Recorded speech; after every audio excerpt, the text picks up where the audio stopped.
Hi all, I'm Susan, a PhD student from the Athena Institute in Amsterdam.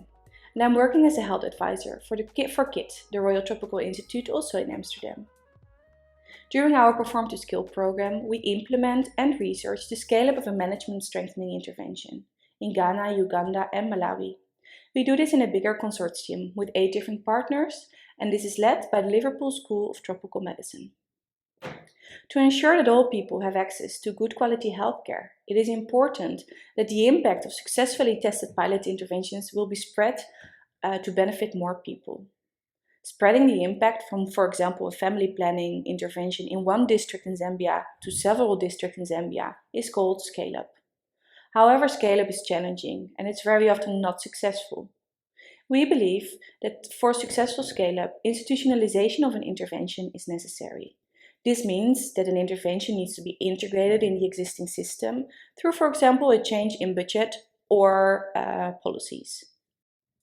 To have more insights into which factors actually influence the scale-up of public health interventions, we assess the existing qualitative literature on scale-up. One of the most prominent factors that was identified in the existing literature to influence scale-up was the availability of resources. Inadequate financial, human, but also material resources all oftentimes hindered the scale-up. Furthermore, the unavailability of products necessary for the intervention to be scaled up formed a barrier. Also, advocacy influences scale-up, as lobby activities, for example, can help to raise attention for a certain problem that will be addressed by the intervention that's going to be scaled up. Insufficient training and supervision formed a barrier to spread the impact of successfully tested pilot interventions, whereas collaborations such as involvement of communities or the creation of partnerships between different organizations facilitate scale-up. Important for scale-up was as well the availability of research and monitoring and evaluation data, which is about, for example, the problem that is addressed by a certain intervention, or it's data that gives insights about challenges with regards to the implementation of scale-up.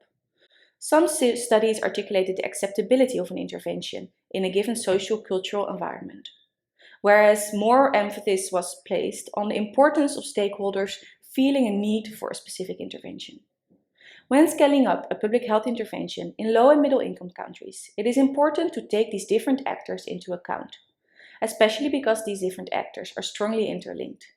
And most of them are related to one crucial step, the development of a scale-up strategy before scaling up. If you're interested in this topic and want to read more about it, you can find this article in the Journal of Health Policy and Planning.